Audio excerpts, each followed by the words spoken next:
Question number 6 जो दे रखा है वो है let E and F be events with P E equals to 3/5, P F equals to 3/10 and P E intersection F equals to 1/5 are E and F independent. देखिएगा इसमें P E जो दे रखा है ये दे रखा है 3/5, पी एफ जो दे रखा है वो है 3/10 और इसके अलावा पी ई इंटरसेक्शन एफ जो दे रखा है वो है 1/5। हमें कंफर्म करना है कि ई और एफ जो होंगे वो इंडिपेंडेंट इवेंट्स होंगे या नहीं होंगे। देखिएगा सबसे पहले हम फाइंड करते हैं P E into P F. अगर P E into P F की value P E intersection F के इक्वल आती है तो हम कह सकते हैं कि ये इंडिपेंडेंट इवेंट्स होंगी। तो इसकी वैल्यू दे रखी है 3/5 और इसकी वैल्यू है 3/10। मल्टीप्लाई करते हैं तो हमें मिलता है 9/50 जो कि पी ई इंटरसेक्शन एफ के इक्वल नहीं है। तो इसका मतलब ई और एफ जो इवेंट्स होंगे वो इंडिपेंडेंट इवेंट्स नहीं है। क्वेश्चन नंबर 7 एक इंपॉर्टेंट क्वेश्चन है और वो ये है given that the events A and B are such that P A equals to 1/2, P A union B equals to 3/5 and P B equals to P. Find P if they are. First point दे रखा है mutually exclusive और second point दे रखा है इसमें independent. दो part इसमें दे रखे हैं, दोनों को हम 1 बाई 1 सॉल्व करेंगे। इसमें पी ए की जो वैल्यू है वो 1/2 है, पी ए यूनियन बी इसकी वैल्यू दे रखी है उसने 3/5 और इसके अलावा पी बी की जो वैल्यू दे रखी है वो है स्मॉल पी। अब कंडीशन उसने क्या दे रखी है ज़रा ये समझिएगा। इसमें हमें स्मॉल पी की वैल्यू फाइंड करनी है और पहला वाला पार्ट है ये करा है कि A and B are mutually exclusive. Mutually exclusive ये फर्स्ट पार्ट है और सेकंड पार्ट में ये कह रहा है A and B are independent events. Independent events ये कंडीशन है। देखिएगा सबसे पहले इसका मतलब समझिएगा म्यूचुअली एक्सक्लूसिव। म्यूचुअली एक्सक्लूसिव का मतलब होता है कि यानी जो दोनों इवेंट्स हैं उनमें कुछ भी कॉमन नहीं होगा। कहने का मतलब ये हुआ कि इंटरसेक्शन बी जो होगा वो होगा 5 और हमें ये भी मालूम होना चाहिए कि जब ए इंटरसेक्शन बी जब 5 होता है तो उसकी जो प्रोबेबिलिटी होती है वो 0 के इक्वल होगी। यानी पी ए इंटरसेक्शन बी जो होगा वो 0 के इक्वल होगा। अब हमें फाइंड करना है पी की वैल्यू फाइंड करनी है। हमें मालूम है we have P A union B की जो वैल्यू होती है वो है P A plus P B minus P A intersection B. तो यहाँ पर पी ए यूनियन बी दे रखा है हमारे पास 3/5, पी ए की वैल्यू 1/2, इसकी वैल्यू स्मॉल पी और हमें मालूम है इसकी वैल्यू 0 होगी। तो इस 1/2 को इधर लाएंगे तो 3/5 माइनस 1/2 इक्वल्स टू पी और इस तरह से पी की जो वैल्यू मिलेगी हमें इसका एलसीएम ले लेंगे 10, 2 3 जा 6 माइनस 1 और ये वैल्यू मिल जाएगी हमें 5/2 सॉरी यहाँ 5 हो जाएगा और इसकी वैल्यू मिल जाएगी हमें 1/10। यानी पी की जो वैल्यू है वो 1/10 है। लेकिन कंडीशन कब है? कंडीशन तब है जब ये जो ए और बी होंगे वो म्यूचुअली एक्सक्लूसिव होंगे। अब बात करते हैं इंडिपेंडेंट इवेंट की। हमें मालूम है कि जो ए और बी इंडिपेंडेंट इवेंट्स हैं तो इसका मतलब ये हुआ कि पी ए इंटरसेक्शन बी जो होगा वो होगा P A into P B के इक्वल। तो पी ए की जो वैल्यू दे रखी है वो 1/2 है और इसकी जो वैल्यू है स्मॉल पी तो ये हो जाएगा p/2 यानी पी इंटरसेक्शन बी की जो वैल्यू है वो हो जाएगी p/2। हमें मालूम है पी ए यूनियन बी जो होता है P A into P B into minus sorry plus A P A plus P B minus P A intersection B, यहाँ वैल्यूज पुट कर लेते हैं हम इसकी। तो पी ए यूनियन बी जो दे रखा है हमारे पास वो दे रखा है 3/5, पी ए की वैल्यू 1/2, इसकी वैल्यू p माइनस, और यहाँ जो दे रखा है ये है p/2, 1/2 को इधर लाते हैं तो 3/5 minus 1/2 equals to p minus p/2। इसको जब हम सॉल्व करते हैं तो सॉल्यूशन हमारे पास ऑलरेडी है, ये 1/10 है इसमें। इधर इसको सॉल्व करेंगे तो ये मिलेगा हमें p/2, 2 से इसे काटेंगे 5 टाइम्स, और इस तरह से हमें p की जो वैल्यू मिलेगी वो 1/5 मिल जाएगी।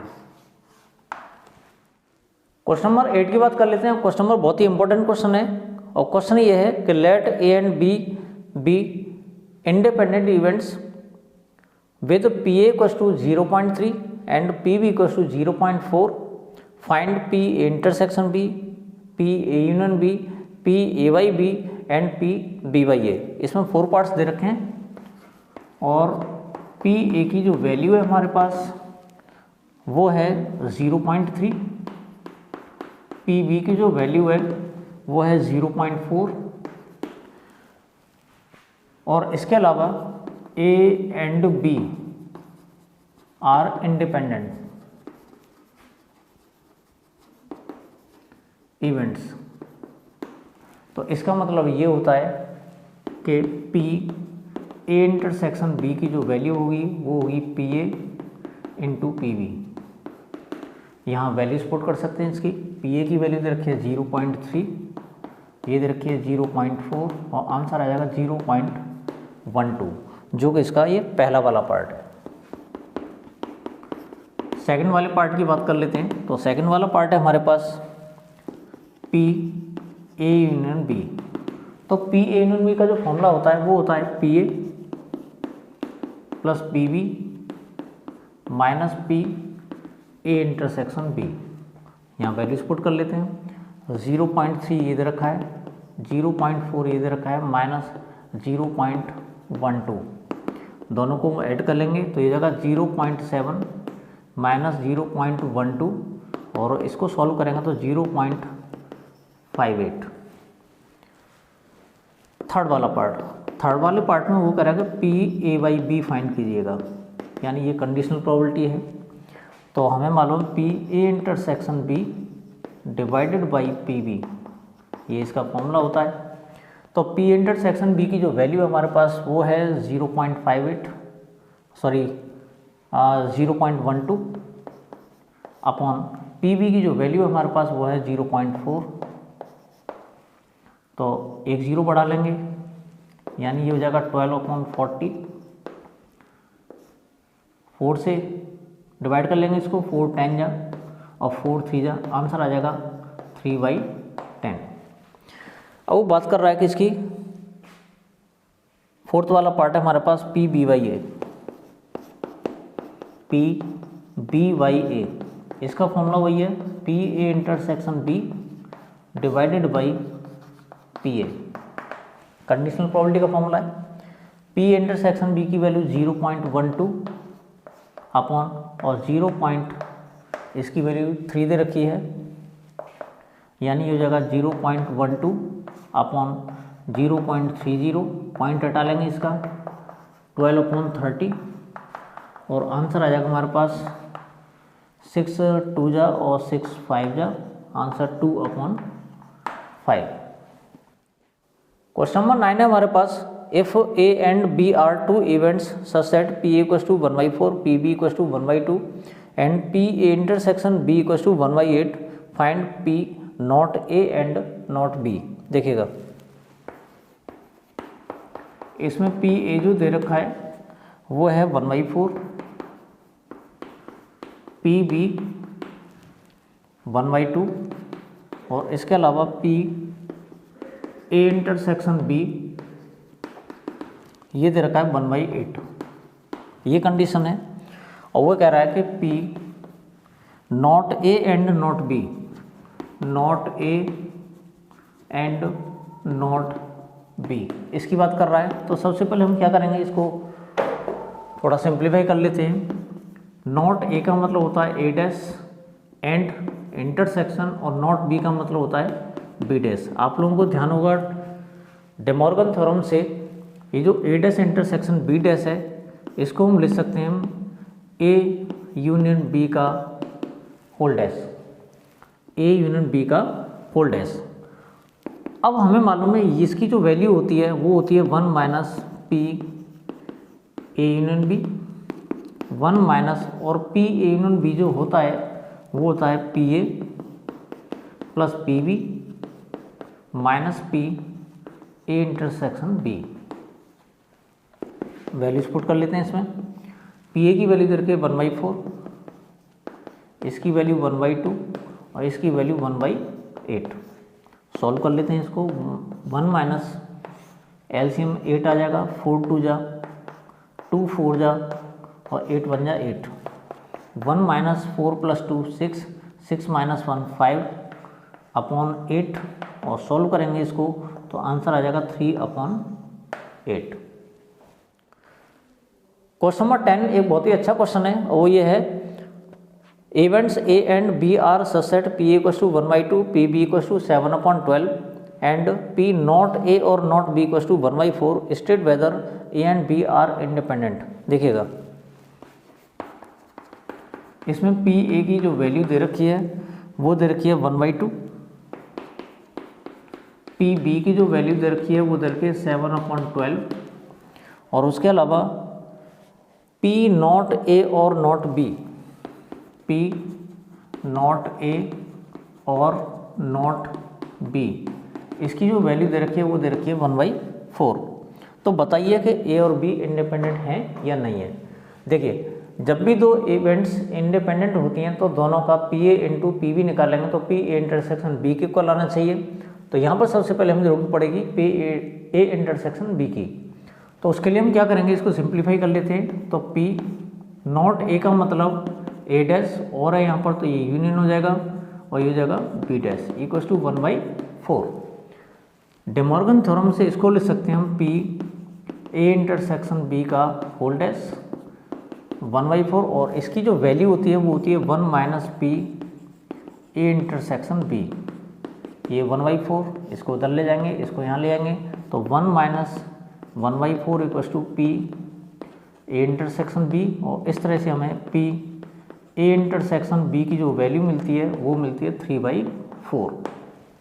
अब देखिएगा पी ए और पी बी हमें दे रखे हैं दोनों, तो इनका प्रोडक्ट फाइंड कर लेते हैं। तो P A into P B ये हमें मिलेगा 1/2 मल्टीप्लाई 7/12, आंसर आ जाता है 7/24, और जो इक्वल नहीं है पी ए इंटरसेक्शन बी के। इसका मतलब ये हुआ कि ए और बी जो इवेंट्स हैं वो इंडिपेंडेंट इवेंट्स नहीं होंगे। क्वेश्चन नंबर 11 जो दे रखा वो है given two independent events A and B such that P equal to 0.3, P B equal to 0.6, find A and B, P A and not B, P A और B, P neither A nor B. इसमें 4 parts दे रखे हैं, काफ़ी अच्छा question है। इसमें दे रखा है ए एंड बी आर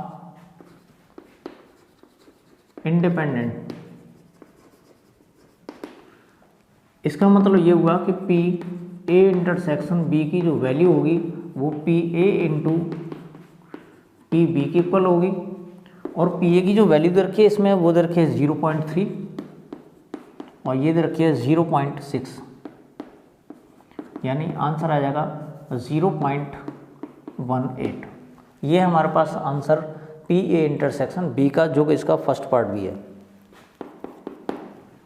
बात कर लेते हैं इसके सेकंड वाले पार्ट की। सेकंड वाले पार्ट में ये करा है P A and not B, and not B, यानी ए तो है लेकिन बी नहीं है। तो इसका मतलब ये हुआ P A intersection B dash, और इसको हम लिख सकते हैं P A minus P A intersection B. यहाँ पर पी ए की जो वैल्यू दे रखी है वो दे रखी है 0.3 माइनस और पी इंटरसेक्शन बी की जो वैल्यू है 0.18, यानी 0.30 माइनस 0.18, आंसर आ जाएगा 0.12। थर्ड वाला पार्ट, पी ए और बी, इसका मतलब होता है पी ए यूनियन बी, और इसका मतलब होता है P A plus P B minus P A intersection B. ये इसका फॉर्मूला है। सबकी वैल्यूज पुट कर लेते हैं, 0.3, 0.6 और minus P A intersection B हमारे पास वो दे रखा है, वो दे रखा है 0.18। दोनों को ऐड करेंगे 0.90 लिख सकते हैं, इसको 0.18 हो जाएगा, और ये 0.72, ये हो जाएगी वैल्यू पी ए और बी की। अब वो बात कर रहा है P neither A nor B, fourth वाला part, P neither A nor B, ना तो ए और ना ही बी।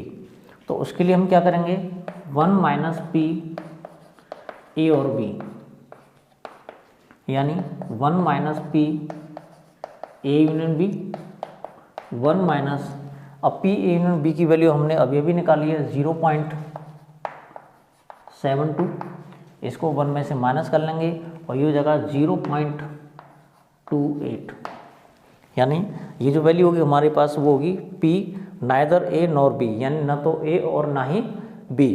तो इसमें से 1 में से हम पी आइदर ए और बी को माइनस कर लेंगे, जिसे हम ए और बी भी कहते हैं, और इसकी जो रिजल्ट मिलेगा हमें वो मिलेगा 0.28।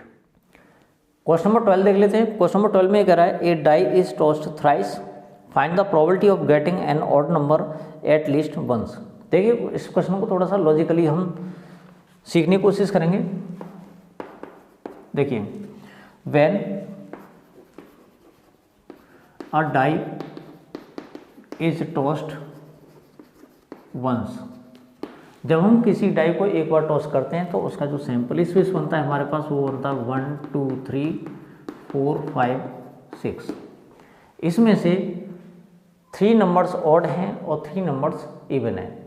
तो यहाँ पर ये कह रहा है कि find the probability of getting an odd number at least once. जब हम डाइस को या डाई को 3 बार टॉस करते हैं तो यहाँ पर ऑड नंबर कम से कम एक बार आएगा, इसकी प्रोबेबिलिटी फाइंड करनी है। तो उसके लिए सबसे पहले हम एक काम करते हैं, P ऑड नंबर या फिर P इवन नंबर। हमें मालूम है 3 इवन नंबर होंगे, 3 ऑड नंबर होंगे, तो दोनों की जो प्रोबेबिलिटी होगी वो 3/6 होगी, जिसे हम 1/2 भी कहेंगे। अब आगे देखते हैं, जब हम डाइस को 3 टाइम्स टॉस करते हैं, when die is tossed 3 times, यानी हम डाइस को 3 बार टॉस करते हैं, तो यहाँ पर तीनों के तीनों ऑड नंबर होंगे या तीनों के तीनों इवन नंबर होंगे, उसकी प्रोबेबिलिटी हम फाइंड करते हैं। तो P all the 3 numbers are odd, या फिर P all the 3 numbers are even. इन दोनों की जो प्रोबेबिलिटी होगी वो सेम होगी। मैं बता रहा हूँ आपको, तीनों नंबर जो आते हैं वो या तो इवन होंगे या तीनों ऑड होंगे। तो 1/2 इंटू 1/2 इंटू 1/2, क्योंकि इवन और ऑड दोनों की जो प्रोबेबिलिटी वो 1/2 आ रही है। यानी हम डाइस को थ्रो करते हैं, जैसे 1 3 5, इस तरह से इसको हम P1 P3 P5 इस तरह से समझ सकते हैं। तो इसकी वैल्यू 1/2, इसकी वैल्यू 1/2, इसकी वैल्यू 1/2, इस तरह से ये मिलेगा हमें 1/8। सेम कंडीशन यहाँ पर है, इवन के लिए भी ऑड के लिए भी तीनों नंबर्स इस तरह से हमें मिलेंगे। तो इसका जो आंसर होगा वो 1/8 आ जाएगा। ये कह रहे हैं all the 3 numbers are odd या all the 3 numbers are even, तो इसकी जो प्रोबेबिलिटी होगी वो 1/8 होगी। अब वो कह रहा है, पूछ ये रहा है कि find the probability of getting an odd number at least once, P an odd number at least once, कम से कम एक बार आएगा ऑड नंबर, तो उसके लिए हम क्या करेंगे 1 minus P all the 3 numbers are even, यानी सारे के सारे इवन नंबर होंगे, इसकी प्रोबेबिलिटी को फाइंड करेंगे हम 1 में से, तो at least 1 number is odd आएगा, और ये मिल जाएगा हमें 1 माइनस 1/8 और आंसर मिल जाएगा 7/8।